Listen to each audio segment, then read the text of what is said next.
Dear friends, on behalf of Africa in Motion, we are going to discuss about diabetes. That's the topic for today. Diabetes is the condition that is affecting the whole world at large. We will be able to see the impact it has to the families, to the community, and to the country at large. Let's see a little bit in detail and see, but today we're going to start to understand what it is. Let's start on the definition. You know, we have different chapters on this topic. It is very broad, but we go step by step until we understand. If you have a patient at home, please take your time. Let's move together and understand what is diabetes. What are the complications? How is it treated? You know, let's study. And if you have somebody, a neighbor, a friend who has diabetes, let's try to understand. Africa in Motion, a group of health professionals, decide to sit together and bring their contribution so that we can help each other to understand. We wanted to make these presentations as simple as possible, so that everyone can understand.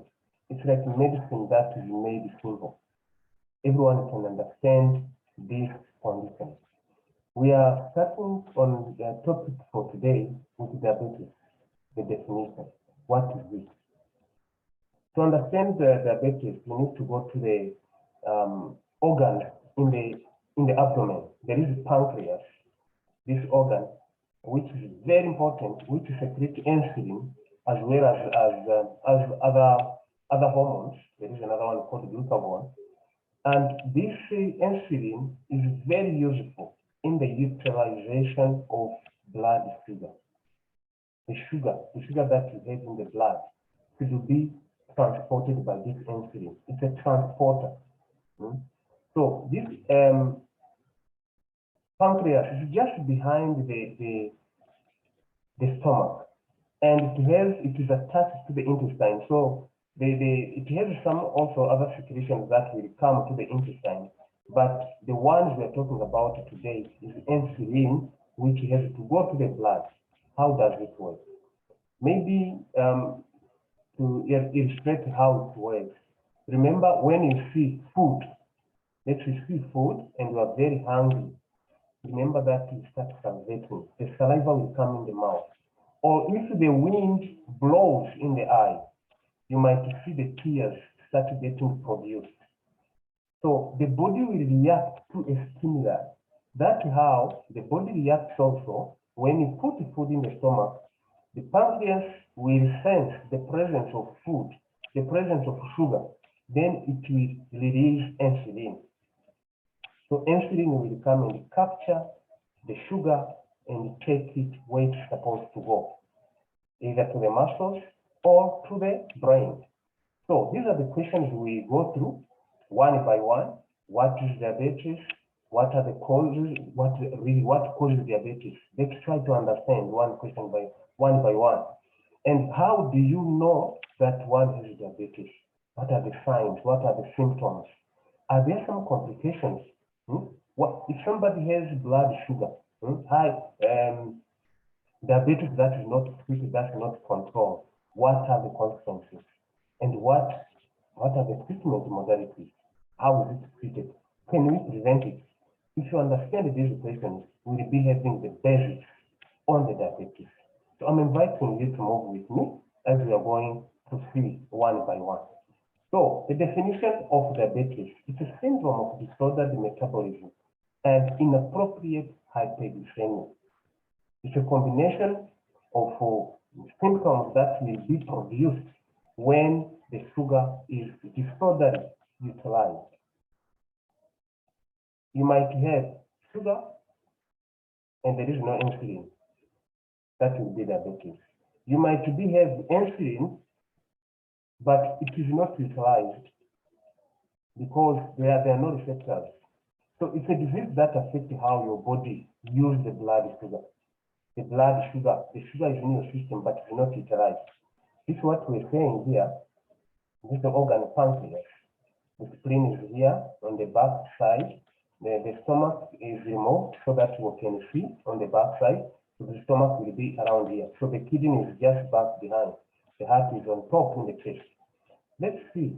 There are three main groups of diabetes. Three main groups. There is type 1, there is type 2, and there is gestational diabetes. So these are the main ones. If you know these three, it is enough. If you understand these three, it is going to be enough. Type 1, type 2, and gestational diabetes. So gestational diabetes, the one which develops once, for some women, not all of them, once they are pregnant, because with the pregnancy, a lot of hormones start changing the way they have been working, especially because of placenta, the one which helps to feed the baby from the uterus, and those disorders in the hormones might also cause diabetes. Some will continue to have, but majority after they deliver the baby, that diabetes will resolve as well. So these are three main groups. And when we now see one by one, step by step, how the sugar is utilized by the body. You eat, and after eating the food, there is sugar inside, in the stomach. Then pancreas will sense the presence. Remember, after we eat, the digestion will go through the intestine, then the vessels will start sucking. They suck proteins, vitamins, water, sugar, and as the sugar enters the bloodstream, the pancreas now will know that sugar is present. Then we will send the insulin. This is the sugar already in the blood vessels. Now the pancreas will send the insulin, which will come and capture, will attach to the glucose, to the sugar. Then it's going to take it to where it's supposed to go. Let's go step by step. We make it very easy that everyone should understand. So here is a healthy pancreas, very normal. It secretes insulin the normal way. It has no problem. Now the job for this insulin will capture sugar and capture it here, and there are receptors now. There are receptors that are supposed to receive that sugar, and sugar will enter in the cell.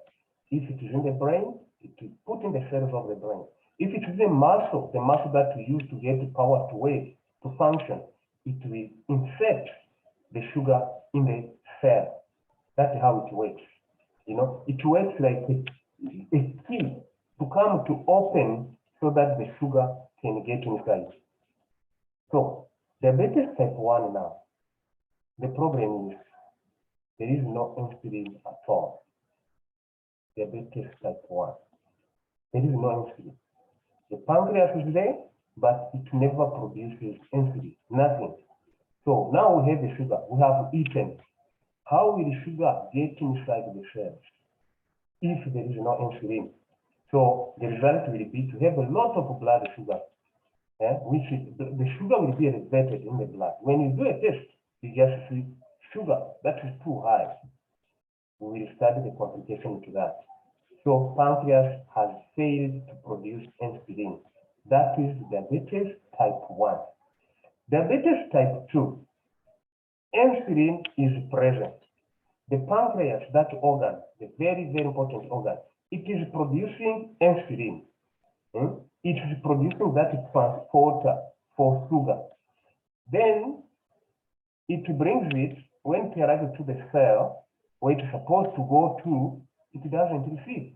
The doors are blocked, closed. You know, so the sugar will never get into the cell because the receptor is not functional. It's not working. Sugar cannot get in the cell. Again, that is diabetes type 2. Sugar will be high in the blood. So all of these conditions, sugar is high in the blood. 1, failing to produce the transporter. 2, the transporter is available, which is insulin, but is not getting into the cell. These are the two problems that we are facing. So this insulin, the cells are here. The cells are normally arranged like this when you see, when you try to study anatomy. So if they come, then they are not getting inside, the problem will be starting. That's what we call diabetes. So the term type 2 diabetes has replaced, it has replaced several former terms. They used to call it adult onset diabetes because it affects mainly adult people, or obesity related diabetes.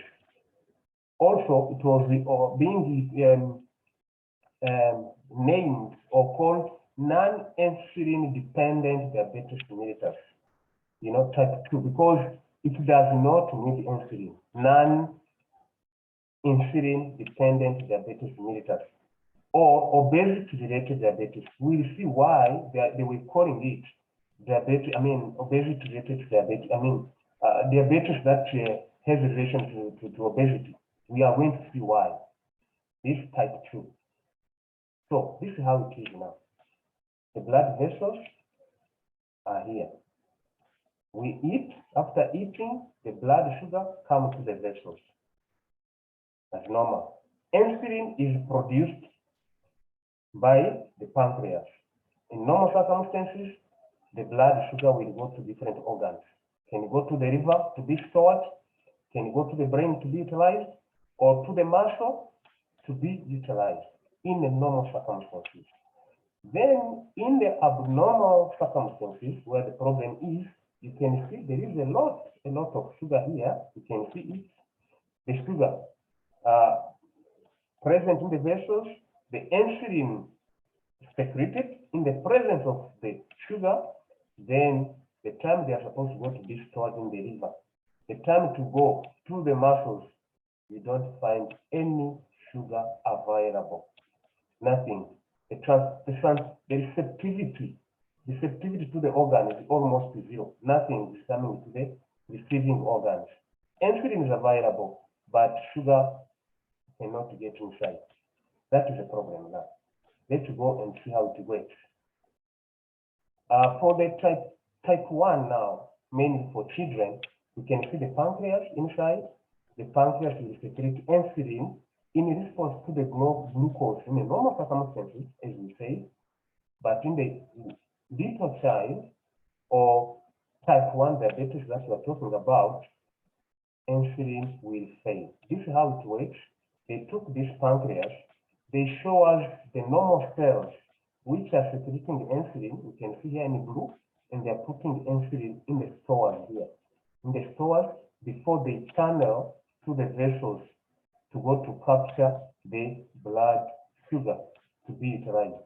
Now, if these cells have a problem now, you can see what happens. They are damaged. They are damaged. Either because of autoimmune disease or the problem the child was born with. These are the different situations that can be the reason why the diabetes starts in a little child. So this term type 1 has replaced actually what we call child onset diabetes or juvenile diabetes or just insulin dependent diabetes mellitus. They just call it type 1 diabetes. And this type 1 diabetes is characterized by loss of insulin producing beta cells. These are the cells we're talking about on the pancreas once they are not functional. Once they are damaged or they were a disease, maybe viral disease damaged them, then they are no longer functional, or abnormality that the child was born with, or immune mediated or idiopathic. Immune mediated, we are talking about once the cells start eating each other. A cell, like the defense mechanisms of the body, the defense mechanism, the cells that are responsible to fight infection, let's say, instead of destroying the bacteria, destroying the viruses, then they start destroying themselves. If it happens that the cells now are destroyed by their own cells, the body-owned cells, then we call it immune-mediated. Or idiopathic is coming from something that we don't know. That it is we know if the studies are done, but it comes for things that are still to investigate. So the challenge that we have is this. diabetes is increasing at alarming rates in all ages. That's the main reason we are calling everyone to come on board to fight this disease. Not only diabetes, many non-communicable diseases. Please, if you are a health professional, take time and go and study about non-communicable diseases. What impact do they have to the communities today? So, diabetes particularly, mostly is caused by being overweight and obesity. Do we have obesity in our communities? Diabetes affects mostly low and middle income countries. It is affecting the whole world, but mainly low and middle income countries. We can understand if you have no income and the disease are there, you can understand the burden to come with. So, particularly diabetes type 2 can be prevented. We can prevent it. It is possible. This is the graph showing us how the World Health Organization has been doing studies to see from 1980 to 2014 that diabetes has been increasing in all groups of communities. You are in low income country, you are in a low middle income country, high income, same. But you can see in red, countries that are still developing, they are still having a lot of cases going up. So the world, you can see the black line going up, like the average, if you may call it. So it is going up as well. So there is no country that is spared. We need to investigate what difference could we make as a person, as a health professional. This is how they show us now. Just the recent study, 2019, they checked between 20, the people between 20 to 79 years, diabetes type 1, diabetes type 2 in the whole world, 2019 study, showing that the prevalence is very high. Particularly, you can see where it is more red, where the intensity, the prevalence is increasing with the color that we have in red. You can see North America, Canada, South America, Asia, Europe, Africa. The more we get the red color, the more incidence is high. In some places, in some areas, we are having a quarter of the population having diabetes. We will understand the impact of this condition once we start studying the complications in the next presentation. So we can see now, if they're talking about 25%, they are saying if you have 1,000 people in the community where you are, 250, they have diabetes. We need to wake up and work together and try to make a difference. Over a period of time, over more than 15, 20 years, diabetes have been increasing. You see, in 2005, how World Health Organization was telling us the impact of these conditions, 1.6 billion adults above 15 years were overweight. And among all of these billions, 400 million were obese. Then by 2015, it went to 2.3 billion overweight with 700 obesity. Just in 10 years period, all these numbers almost doubled. We need to see and look at this. This is how they are showing us now the prevalences in countries in millions. America 39 million, South America, Africa itself 22 million. Now, when they're doing prevalence of diabetes among adults over 18 years, they could see that it has been moving. In the 1980s, it was 4.7. It means 47 people, 47 people out of 1,000, they were having diabetes in 80s. but now it is 8.5%. So you count 1,000 people, 85 of them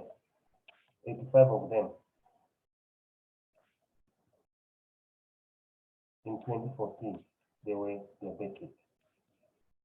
Now let's see, today, 2021, they are counting 14 in 100 people. 14 or 140 in 1,000 people. That's where we are. So where are we heading? Where are we heading? What should we do? You are a health professional. You have information. You know somebody who has diabetes. What should we do? Should we sit down and close our eyes and behave nothing is happening? I'm inviting you, friends, colleagues, to come on board and work together. Africa in Motion is your organization. There is no fees to join. Let's come together and see if we can fight these diseases. What are you offering to the community? Please, I'm begging you, let's come together and see if we can help the community. Thank you very much.